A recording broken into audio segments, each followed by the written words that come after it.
जी और जी ma'am.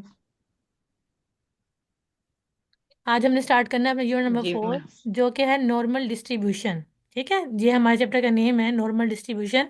Basically अब हम नॉर्मल की बात करें तो ये डिस्ट्रीब्यूशन हमारी नॉर्मल लाइफ के अंदर भी काफ़ी यूज़ होती है। ठीक है, इसको हम ग्राफ में रिप्रेजेंट करते हैं। कल मैंने आपको शायद स्क्यूनेस का पढ़ाया था, उसके रेलिवेंट ही है ये टॉपिक, जी इसलिए वो मैंने कल पहले ही एक्सप्लेन कर दिया था थोड़ा सा।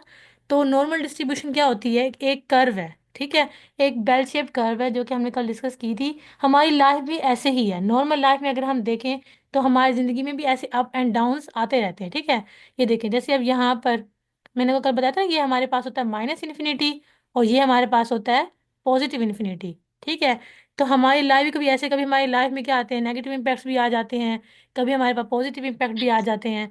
तो हम अपनी इस रियल लाइफ के अंदर, नॉर्मल लाइफ के अंदर भी हम नॉर्मल डिस्ट्रीब्यूशन का काफ़ी जगह यूज़ कर रहे होते हैं। ठीक है, कि अगर हमने अब लाइफ का एस्टिमेट लगाएं कि हमारी ज़िंदगी में इतने अच्छे वक्त आ चुके हैं जो कि हमने बहुत मतलब इंजॉय किया, या हमारे बहुत अच्छे लम्हात थे, और कुछ ऐसे भी होते हैं जो कि हम कहते हैं डिस्क्रीट हमारे काश हमारी ज़िंदगी में ना आए होते। तो ये हमारी नॉर्मल लाइफ के अंदर भी हम इसको काफ़ी यूज़ कर रहे होते हैं, नॉर्मल डिस्ट्रीब्यूशन को। अब इसको हम स्टैटिस्टिक्स के अंदर या बायोस्टैटिस्टिक्स के अंदर क्यों यूज़ कर रहे हैं, अब हम वो अपना कॉन्सेप्ट क्लियर करते हैं। A normal distribution also known as the Gaussian distribution भी इसको कहते हैं, और इसको बेल कर्व भी कहते हैं। ये कर्व की नुमाइश शक्ल है ना इसकी, इसलिए इसको बेल कर्व भी कहते हैं। Is a continuous probability distribution. Continuous का वर्ड हमने पहले पढ़ चुके हैं कि कंटिन्यूस का मतलब क्या होता है, कि जो कि मजीद चलता रहा है, कि वो उसकी एक स्पेशल या क्वांटिटी नहीं है, कोई फॉर्म नहीं है, वो कंटिन्यूस बेसिस पर है। क्या कंटिन्यूस बेसिस पर है? प्रोबेबिलिटी किसकी? डिस्ट्रीब्यूशन की। जो भी हम डिस्ट्रीब्यूशन यूज़ कर रहे हैं उसकी जो प्रोबेबिलिटी है वो हमारी कंटिन्यूस है, मजीद चलने वाली है, मतलब नॉन स्टॉप नहीं है। जैसे अब यहाँ पर मैं वैल्यूज़ लेती हूँ, मुझे अंदाज़ा नहीं है कि मैं इस साइड नेगेटिव मेरी वैल्यूज़ कितनी है या पॉजिटिव वैल्यूज मैंने कितनी लेनी है। ठीक है, तो ये कॉन्टिन्यूस है। कभी डाटा हमारे पास होता है कि हमने यहाँ पर 4 वैल्यूज लेनी होती है, कभी 6, कभी 7, तो ये क्या है? एक कॉन्टिन्यूस प्रोबेबिलिटी डिस्ट्रीब्यूशन है। That is symmetric about the mean. जो हमारे मीन की क्या होती है? सिमेट्रिकल होती है, मतलब इसमें हमारा मीन जो है वो हमारे डाटा के अकॉर्डिंगली इक्वल आ रहा होता है। ठीक है, जो कि हम इसको फिर सेंटर में रिप्रेजेंट भी करते हैं, इसलिए यहाँ पे मेंशन होगा मीन। ठीक है, जो कि हमारी बेल कर्व है उसके सेंटर को क्रॉस कर रहा होता है। तो क्यों इसलिए व्यू आ रहा है, क्योंकि ये सिमेट्रिकल मीन है। सिमेट्रिक अबाउट द मीन, जी हमारे डाटा का जो मीन है उसके इक्वल आ रहा है। Showing that data near the mean are more frequent in occurrence than data for the mean. ठीक है, इसको हम फ्रीक्वेंसी के लिहाज से भी यूज़ करते हैं। ठीक है, और सिंपल जब डाटा हमें दिया जाए तब भी हम यूज़ करते हैं। जैसे कि मैंने अभी आपको बहुत सारे एग्जांपल दिए नॉर्मल लाइफ के लिहाज से भी। ठीक है, जैसे अभी हम पेशेंट्स का डाटा ले लेते हैं। ठीक है, उसका ब्लड प्रेशर ले लेते हैं। अगर वो लो जा रहा है तो हम किस में लेंगे? अपने नेगेटिव के अंदर। अगर वो पॉजिटिव जा रहा है तो हमारे पॉजिटिव इम्पैक्ट में जाएगा। तो ये इसलिए हम भी इसको भी यूज़ करते हैं नॉर्मल डिस्ट्रीब्यूशन को, ये हर जगह ही यूज़ होती है। अगर इसको हम ग्राफिकल रिप्रेजेंटेशन ना भी करें तो जो हम अपने दिमाग में आइडिया सोच रहे होते हैं ना, उसका इमेजिन कर रहे होते हैं, वो भी एक ग्राफ की शक्ल में होती है, कि या तो वो नेगेटिव इम्पैक्ट्स या उसके पॉजिटिव इम्पैक्ट्स। ये है नॉर्मल डिस्ट्रीब्यूशन। क्लियर? जी मैम। उसके बाद के कुछ की फीचर्स देख लेते हैं, कि मेन वर्ड जो नॉर्मल डिस्ट्रीब्यूशन के हमने डिफाइन पढ़ी है उसमें जो यूज़ हुए हैं। सबसे पहले जो क्लियर हमने किया वो है सिमेट्री का। ठीक है, कि हमारा क्या होता है? Normal distribution is symmetric about the mean, वो हमारे मीन जो है वो सिमेट्रिक होता है। सेकंड जो हमने की फीचर देखा है वो है बेल शेप, कि इसको हम बेल शेप डिस्ट्रीब्यूशन कहते हैं। The normal distribution is bell shape with the majority of the data points clustered about the mean. जो कि उसके बहुत सारे डाटा जो पॉइंट्स हैं हमारे ग्राफ के अंदर या बेल कर्व के अंदर, वो क्लस्टर्ड होता है। क्लस्टर का मतलब होता है वन और मोर। ठीक है, वन और मोर डाटा पॉइंट जो कि मीन से क्या होते हैं? उसके इर्द गिर्द होते हैं। ठीक है, जैसे हमने एक डाटा लिया, उसका मीन हमारे पास आ चुका है, वो हमारा सेंटर है, लेकिन जो उसकी बाकी हमारे डाटा पॉइंट्स की वैल्यूज हैं वो उसकी क्लस्टर्ड है, मतलब उसके साथ उसके अराउंड में हम लिखते हैं, पॉजिटिव वैल्यूज को अलहदा और नेगेटिव वैल्यूज को अलहदा लिखते हैं। थर्ड जो बात हमने क्लियर की है वो होता है mean, median and mode. The mean, median and mode are all equal in a normal distribution. अब जो हमने मीन लिखा है ना, वही हमारा डाटा के अंदर मीडियन भी होता है, मोड भी होता है, इसलिए वो क्या है? सिमेट्रिकल है। कल जो हमने अपना स्क्यूनेस का टॉपिक किया था उसमें मैंने क्लियर किया था कि किसे कहते हैं सिमेट्रिकल, कि mean is equals to median is equals to mode. तो जो कह रहा है हमारा जो नॉर्मल डिस्ट्रीब्यूशन के अंदर हमारा मीन शो हो रहा होता है, वो हमारा इक्वल मीडियन भी होता है और मोड भी, मतलब इसमें हमारा मीन, मीडियन, एक मोड इक्वल होता है, इसलिए वो क्या है? सिमेट्रिकल है। थर्ड हम फोर्थ देखते हैं।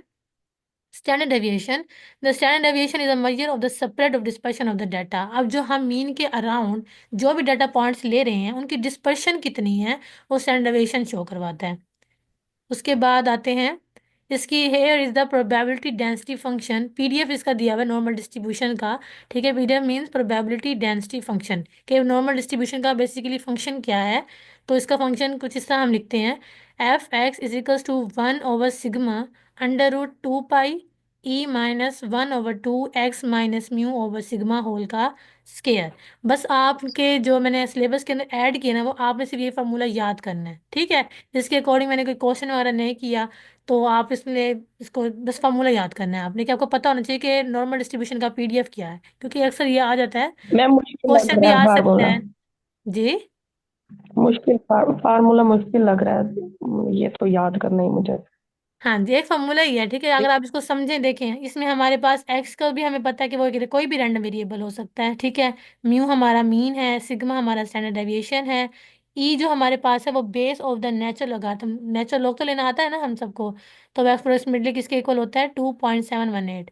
कैलकुलेटर में आपको ई का पता है, कैलकुलेटर में ये ई भी शो हो रहा होता है।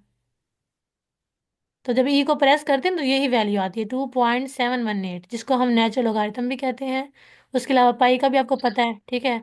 पाई को वैसे हम 22/7 से रिप्रेजेंट करते हैं, अगर हम 22/7 को डिवाइड कर दें फिर हमारे पास यही वैल्यू आ जाती है। सिर्फ इसका फार्मूला याद करना है आपने, कि आपको मतलब क्वेश्चन में अगर शॉर्ट क्वेश्चन भी पूछा जा सकता है कि आप मुझे बताएं कि पीडीएफ नॉर्मल डिस्ट्रीब्यूशन का पीडीएफ क्या है, मतलब नॉर्मल डिस्ट्रीब्यूशन का प्रोबेबिलिटी डेंसिटी फंक्शन आपने लिखना है। तो सिर्फ आप ये लिख दें। अगर आप मजीद अच्छा लिखना चाहते हैं तो सारी इसकी ज़रा डिटेल भी बता दें, कि इसमें जो आपने फार्मूला लिखा है उसके अंदर सिग्मा क्या है, उसके अंदर पाई की वैल्यू क्या आती है, उसके अलावा एक्स क्या है, म्यू क्या है, ये सारा अगर आप फिर अगर क्लियर करना चाहें तो वो भी आप कर सकते हैं। ये एमसीक्यू में भी पूछा जा सकता है, ठीक है ना। जी मैम। कि अगर ये फॉर्मूला आपको दिया गया है, ठीक है, तो एमसीक्यू इस तरह का आ सकता है कि इसमें पाई की वैल्यू क्या होती है, ई क्या है, सिग्मा क्या है, म्यू क्या है, कुछ भी पूछा जा सकता है। बस मैं आपको जरा क्लियर कर रही हूँ कि इस तरह के क्वेश्चन वगैरह हो जाते हैं। आगे है दिस मैम अगर पीडीएफ। पाई आए तो जैसे 22/7, मतलब अगर आ जाए पाई क्या है, तो हम्म। फिर हमने ये बताना है कि 22/7। 22/7 अगर आप इजीली इसकी वैल्यू याद कर सकें वो कर लें। कैलकुलेटर आपके पास, आप मुझसे शायद रिजवाना ही पूछ रही थी कि मैम पेपर में कैलकुलेटर जी अलाउ जी नहीं मैम, होता। मैंने पूछा था नहीं, जी। बेसिकली बेटा जी 8 मैंने के पूछा। बाद ही, 8 के फौरन बाद आपको कैलकुलेटर अलाउ होता है। और मास्टर लेवल तक, इस लेवल तक तो आपको बेसिक है ये आपका कैलकुलेटर। इवन के जो मैम अलाउ होता है, मोबाइल अलाउ नहीं होता, हाँ, कैलकुलेटर कैलकुलेटर अलाउ होता अलाउ होता है। इवन के स्टैटिस्टिशियंस के लिए तो अलग, एक अलग से उनके लिए एक वो कैलकुलेटर है जिसको स्टैटिस्टिक्स कैलकुलेटर भी कहते हैं। तो उसके अंदर बहुत सारे फीचर्स होते हैं है। स्टैटिस्टिक्स के। मीन के है। जी हम मैम। लेके जा सकते हैं, हाँ, मैंने कैलकुलेटर लाजमी, कि मैथ का पेपर है या आपका स्टैटिस्टिक्स का, डेफिनेटली आप लेके जा सकते हैं। ठीक है क्योंकि मैम, मैम तो थैंक यू। जैसे आपको पाई वो बाय हम 2 की वैल्यू पता है पाई की वैल्यू पता है 22/7, फौरन आप उसका कैलकुलेट करें, आपके पास ऑप्शन में पता लग जाएगा कि ये वैल्यू आई हुई है मेरी, ठीक है। ठीक है मैम, जी मैम उसके थैंक बाद यू। थोड़ा सा देखते हैं, दिस पीडीएफ, जो ये पीडीएफ हमने लिखा हुआ है ये क्या डिस्क्राइब करता है, हमारी प्रोबेबिलिटी को ऑफ ऑब्जर्विंग वैल्यूज एक्स, जो कि नॉर्मल डिस्ट्रीब्यूशन की हमें वैल्यूज दी जाती हैं एक्स, उनको शो करवाने के लिए हम यूज करते हैं, जिसमें हमें मीन भी दिया जाता है और स्टैंडर्ड डेविएशन भी सिग्मा दिया जाता है। ठीक है, क्लियर। मैंने इसको सिर्फ आपको एक फॉर्मूले की हद तक, क्योंकि ये एक मोस्ट इंपॉर्टेंट नॉर्मल डिस्ट्रीब्यूशन है, जो कि मैंने आपको पहले भी डिस्क्राइब किया कि इसको हम अपनी नॉर्मल लाइफ के अंदर भी काफ़ी हद तक यूज़ कर रहे होते हैं, ठीक है। बाकी स्टैटिस्टिक्स के अंदर तो ये मेन है ही है, लेकिन इसको जो हम अपनी रियल लाइफ के, नॉर्मल लाइफ के लिए भी काफ़ी हद तक यूज़ कर रहे होते हैं, इसलिए फिर ये इसका मैंने ज़रूरी समझा कि आपको ये पीडीएफ करवाया जाए। उसके बाद आते हैं कुछ इसके पैरामीटर्स। अब इसके पैरामीटर्स क्या होते हैं, कि इसके अंदर जो पैरामीटर यूज़ किए जाते हैं, जैसे कि यहाँ पर म्यू और सिग्मा, ये दो पैरामीटर यूज़ हो रहे हैं, जो कि किसके हैं, नॉर्मल डिस्ट्रीब्यूशन के। को एमसीक्यूज ये भी आ सकता है कि नॉर्मल डिस्ट्रीब्यूशन के पैरामीटर कितने हैं, तो वो आपने याद रखना है कि इसके पैरामीटर्स दो हैं। इसके पैरामीटर एक हमारे, अगर पूछे जाए कौन कौन से हैं, तो इसका पहला पैरामीटर है म्यू एंड सेकंड क्या है, सिग्मा, ठीक है। Parameters of the G normal distribution, जिसके दो पैरामीटर्स हैं, सबसे पहले मीन, जिसका हमें पता है कि हमारी सेंट्रल वैल्यू होती है डिस्ट्रीब्यूशन की, जो भी हमें डिस्ट्रीब्यूशन दी गई है उसकी सेंट्रल वैल्यू हमारी क्या है, मीन, ऑलरेडी हम पढ़ चुके हैं। सेकंड हमारे पास है standard deviation, measure of the spread और डिस्पर्शन ऑफ द डाटा। हमने जो डाटा हमें दिया गया उसकी डिस्पर्शन कितनी है उसको चेक करने के लिए हम क्या यूज़ करते हैं, स्टैंडर्ड डेविएशन मीन सिग्मा। अब जो ये हम पैरामीटर यूज़ कर रहे हैं इनकी करेक्टरिस्टिक्स क्या हैं, मीन की क्या है, can be any real number, कोई भी हम इसमें रियल नंबर ले सकते हैं, वो पॉजिटिव नंबर भी हो सकता है, वो नेगेटिव नंबर भी ले सकते हैं और ज़ीरो भी नंबर ले सकते हैं इसके अंदर।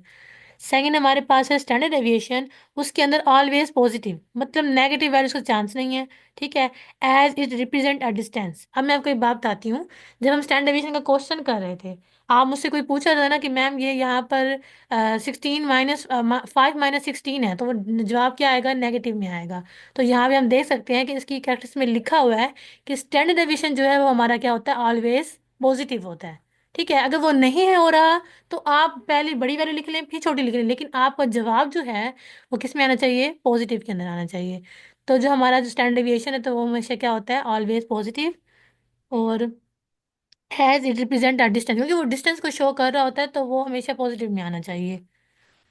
अब ये इतने इंपॉर्टेंट क्यों थे कि ये पैरामीटर जो कि हमने यूज़ किए हैं नॉर्मल डिस्ट्रीब्यूशन के अंदर, क्योंकि हेल्प जो मीन है वो help to understand the central tendency of the data, क्योंकि जो मीन है वो हमारे होल डाटा को रिप्रेजेंट कर रहा होता है कि डाटा की जितनी भी मतलब मेजरमेंट को शो करवाता है उसको सोल्व करता है और हमें एक सेंट्रल वैल्यू दे देता है जिससे हमें आसानी हो जाती है, ठीक है।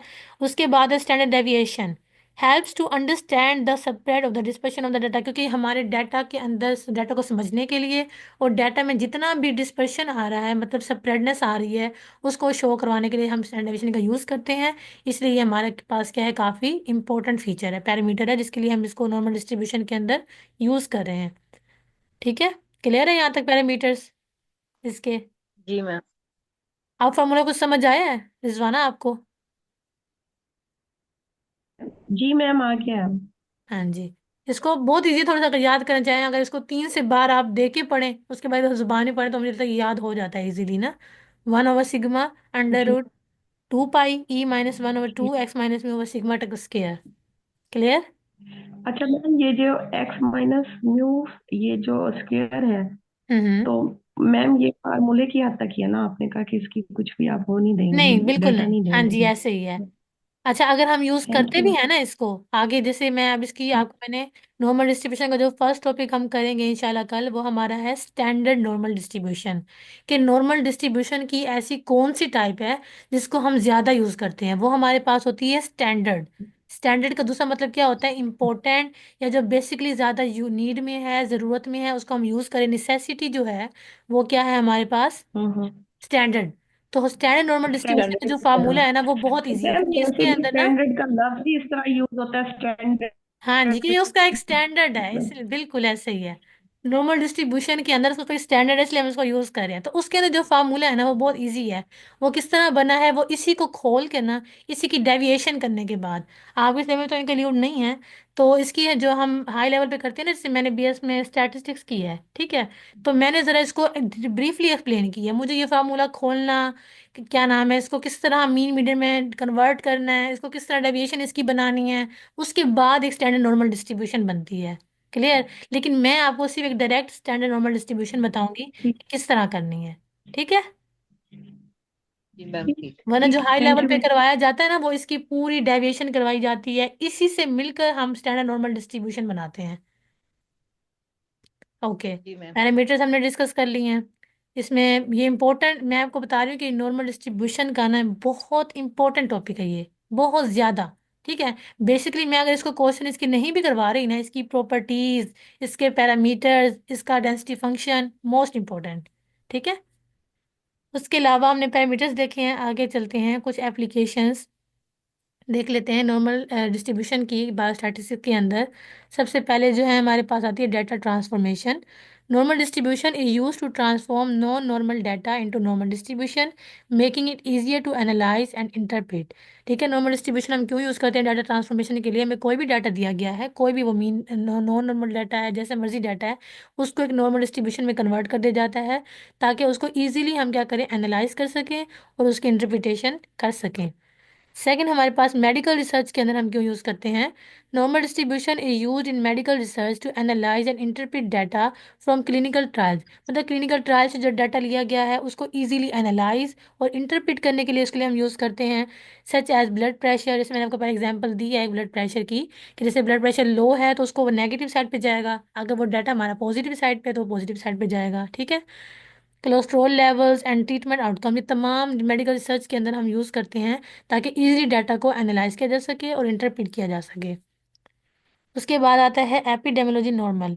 इसके अंदर क्यों यूज़ करते हैं। Distribution is use to epidemiology to analyse and interpret data on disease incidence, prevalence and risk factors, कि आखिर रिस्क फैक्टर क्यों आ रहे हैं, उसकी प्रीविलेंस क्या है, उसके इंसिडेंस क्यों, डिजीज इंसिडेंस क्यों आ रहे हैं, उनको हम चेक करने के लिए भी नॉर्मल डिस्ट्रीब्यूशन का यूज़ करते हैं। फोर्थ हमारे पास है public health. Normal distribution is use to public health to analyse and interpret data on health outcomes. Health के आउटकम्स कम क्या आ रहे हैं, जैसे कि mortality rates, disease incidents and health behaviours, उनके अंदर कितने चेंजेस आ रहे हैं, ये कितने इम्प्रूवमेंट आ रही है, उसको चेक करने के लिए भी हम नॉर्मल डिस्ट्रीब्यूशन का यूज़ करते हैं।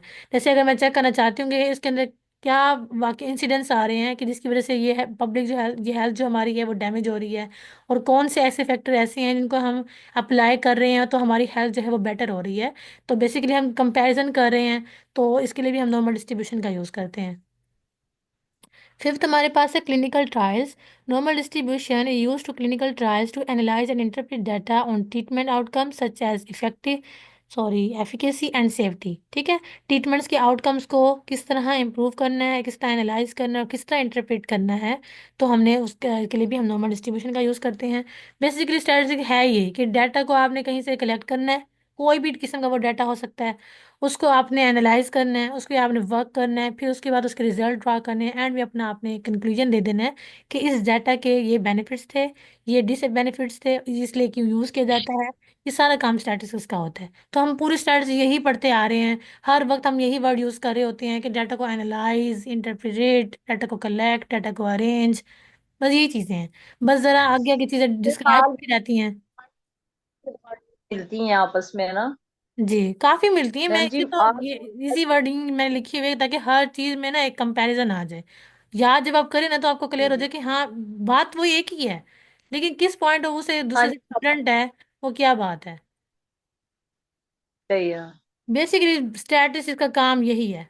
ठीक है। लेकिन अब बायोस का लफ्ज शायद साथ में ऐड इसी वजह से हुआ है कि बायोलॉजी के अंदर स्टैटिस्टिक्स क्या काम कर रही है। ठीक है। काम तो वही सेम कर रही है कि वही बायोलॉजी से जो डाटा ले रही है उसको कलेक्ट कर रही है, उस पर काम कर रही है, वर्किंग कर रही है, उसके डाटा को कलेक्ट कर रही है, अरेंज कर रही है, इंटरप्रेट कर रही है, काम सेम वही है। ठीक है। स्टैटिस्टिक्स बेसिकली यही चीज़ है। क्लियर। आपको कोई भी डाटा दे दिया जाए, जी बस आपने उस पर वर्क करना है, उसके इंटरप्रेट अच्छी करके देनी है कि इस डाटा के अंदर ये चीज़ कही गई थी। ठीक है। उसके रिजल्ट ये आ रहे हैं। उसके बाद आते हैं इसकी प्रॉपर्टीज मोस्ट इंपॉर्टेंट। ठीक है। Some of the important properties of the normal distribution are noted below. ठीक है। सबसे पहले इसकी प्रॉपर्टी जो है वो है in a normal distribution the mean, median and mode are equal, जो हम पहले भी बात क्लियर कर चुके हैं। The total area under the curve about the equal to one. वो कहते हैं हमारे जो कर्व है उसका टोटल एरिया जो होता है ना वो इक्वल टू वन होता है। ठीक है। इक्वल टू वन क्यों होता है, एक मिनट में आप चलते हैं डायग्राम की तरफ। यहाँ पर आप देखें कि जो कह रहे हैं कि जो आपकी टोटल नर्व कर्व होती है ना हमारी नॉर्मल की, उसका टोटल का जो हमारे पास कैलकुलेशन है वो इक्वल टू वन होता है। ठीक है। ये मोस्ट इंपॉर्टेंट है, इक्वल टू वन होता है। उसके अलावा थर्ड प्रॉपर्टी पे आते हैं जो कि है द नॉर्मल मैम नहीं डिस्ट्रीब्यूटेड। समझ आई, इक्वल टू वन क्या मतलब? मैम नहीं समझ आई, इक्वल टू वन मतलब होल कर्व जो है इक्वल टू वन कैसे, मतलब वो एक ही होगा ये देखें ना, कर्व? कर्व हम नहीं एक समझ ये ही, आई मैं इसकी, हाँ जी ये। ये देखें हाँ नॉर्मल डिस्ट्रीब्यूशन के अंदर सिर्फ हम एक ही कर्व यूज जी। करते हैं, नजर आ रही है एक ही कर्व, हाँ जी जी जी जी इसीलिए कह रहे हैं जी। The normal under the curve is equals ठीक है, टू समझ आ गई वन। मैम कि अगर कर्व एक दूसरा होगा तो वो। जी जी बिल्कुल, क्योंकि आगे बहुत सी ठीक डिस्ट्रीब्यूशन, है अब मैं मैम। आपको बताऊं कि जी बिल्कुल डिस्ट्रीब्यूशन समझ आ बहुत गई। सारी हैं। नॉर्मल है, पाइथन है, हम्म, एस्टिमेटेड है, बहुत सारी डिस्ट्रीब्यूशन है।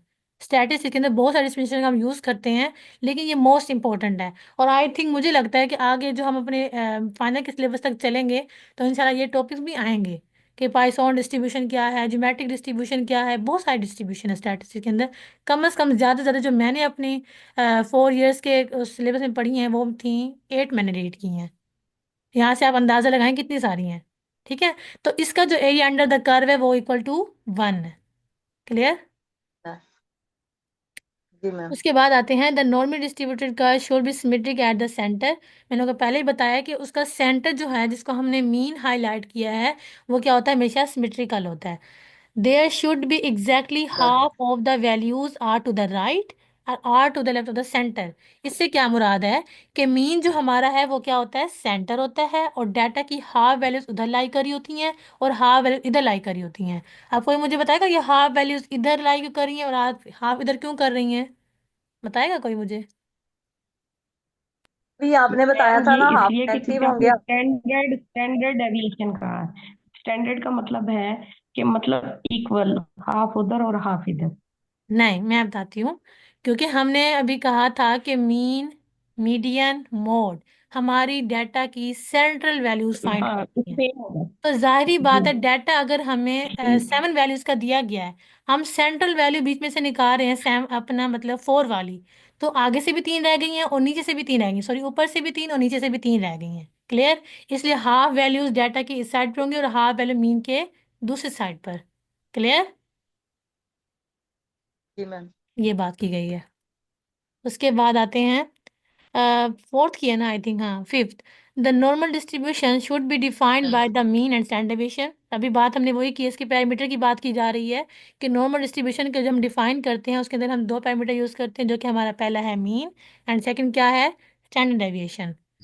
उसके बाद आते हैं सिक्स पर, the normal distribution curve must have only one peak. वही बात आ गई है, अब हम एक ही कर्व यूज़ कर रहे हैं तो जाहिर बात है उसका सिर्फ क्या होगा, वन पीक। पी किसे कहते हैं? पी कहते हैं वन ये पीस। अपना, ये वाला, ये टॉप ऑफ द कर्व। सबसे ऊंचा पॉइंट पीक, जो हाँ सबसे जी, ऊंचा पॉइंट होगा वो पीक होगी। उसे हम कहते हैं टॉप ऑफ ये द कर्व। पीक। ठीक ठीक है, हो। ये। Clear?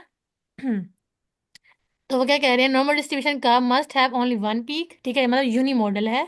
The curve approach the x axis but it never touches and it extends further away from the mean. ठीक है, वो मीन से तो रिलेटेड होता है बिल्कुल, क्योंकि वो मीन से ही सेंटर से क्रॉस होकर पीक हम डिस्क्राइब करते हैं ना अपनी। ठीक है, वो यही बात कर रहे हैं। वो कह रहे हैं कि हम जी जी मैम। बेसिकली इसको जब कर रहे हैं अपना ड्रॉ कर रहे हैं मीन, ठीक है, इसी का ही हाईएस्ट पीक बन रहा है ना यहाँ पर। तो यही बात जी हो रही जी है कि मैम। मीन का हाईएस्ट पीक जो होता है वो ये क्या होता है, टॉप पॉजिटिव होता है और टॉप होता है, एक ही पीक होता है।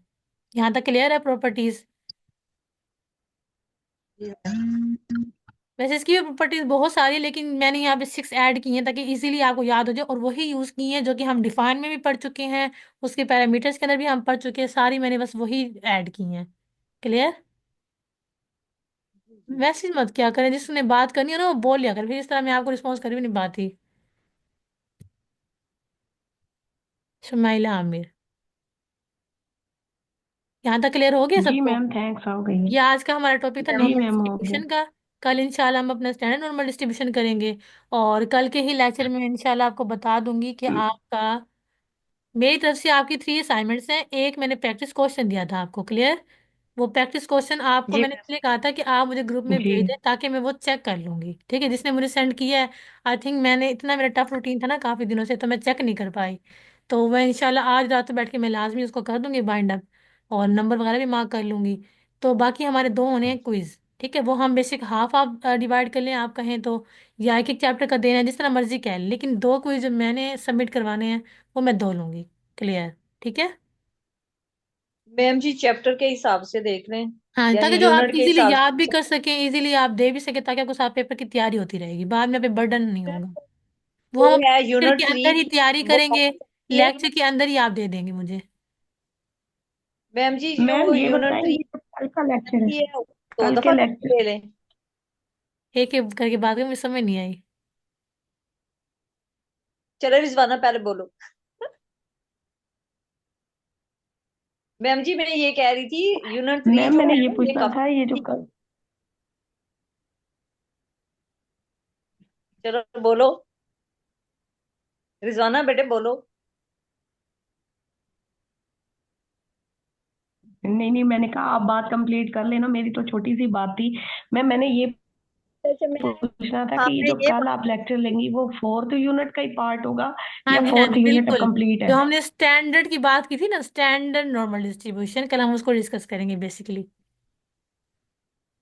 अच्छा मैम मैं ये कहना चाह रही थी, जो थर्ड यूनिट है वो काफी ठीक है। लेंथी है, तो हम्म। आई थिंक उसके 4 लेक्चर हैं, तो 2 2 लेक्चर करके उनका टेस्ट ले लें।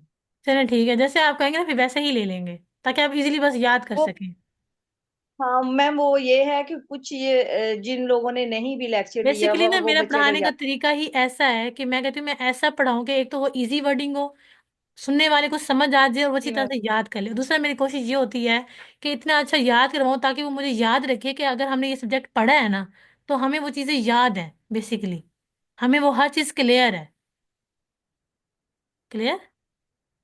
जी मैम क्योंकि जो है जिन बच्चों ने नहीं भी लिया हुआ टेस्ट देना चाहते हैं तो वो इजीली याद कर बिल्कुल बिल्कुल लेंगे। ऐसे ही है, बिल्कुल ऐसे ही। वो लेक्चर के अंदर ही टेस्ट होगा उसी टाइम, ये नहीं होगा कि बाद में मुझे वो सेंड कर रहे हैं। मतलब क्या, मतलब बाद में आप पीडीएफ बना के मुझे सेंड कर सकते हैं, 9:30 हो सकती हैं, 10 ज्यादा से ज्यादा। उसके बाद 10 के बाद मैं किसी का फिर कोई एक्सेप्ट नहीं करूंगी। जी इंशाल्लाह मैम। कि मैं रेगुलरली, ठीक है, जिनका वीकेंड होता है ना सैटरडे संडे का, मैं रेगुलरली 2 दिन से लगातार मैसेज करती रहूंगी ग्रुप में कि ये क्विज है, इसकी तैयारी करनी है, लेक्चर टाइमिंग ये है, उसके अंदर क्विज लिया जाएगा। फिर बाकी जिस जो देना चाहेगा, तैयारी करना चाहेगा, वो कर लेगा डेफिनेटली। बाकी किसी पे बर्डन अच्छा नहीं है। मैम, ये जो आपको इस देंगी, हमारे हम्म। लिए फायदा मैम है। ये जो आपको इस देंगी, जी जी। मैंने ये पूछना था मैम, ये जो आपको इस देंगी यहाँ से शुरू करेंगी, या जो पिछली असाइनमेंट्स है उन्हें भी काउंट करेंगी आप? असाइनमेंट्स को, हाँ जी, जो पिछले वाली है ना, नहीं पहले तो ये हम तो वो आपने क्लियर जो करेंगे ना, तैयारी जो के लिए हमने कुछ दिए लेक्चर्स थे। मैंने आपको पीपीटी फाइल प्रोवाइड की हैं उसके अकॉर्डिंगली हम उसको पहले तैयारी करना शुरू करेंगे, बाद में असाइनमेंट की तरफ भी आ जाएंगे अगर हमारे पास टाइम रह गया, या अगर हमारे पेपर मिड तक चले, नहीं ओ सॉरी।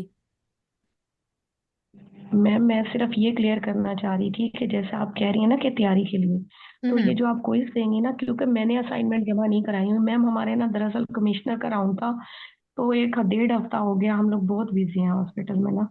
तो मैम मैं तो बस ये लेक्चर ही ले लेती हूँ, बाकी थोड़ा बहुत ही रीड करती हूँ, एमी मैं कहूँ कि मैं बहुत ज्यादा नहीं करती। गुलाम मतलब थोड़ा फातिमा सा की इधर आई ही थिंक देख लिया तो देख असाइनमेंट लिया। बेस्ट तो होती हैं मैंने कहा और वो कहीं आप क्लियर ना लिखती उनको हैं। काउंट ना करें जो पिछली असाइनमेंट सबमिट करें।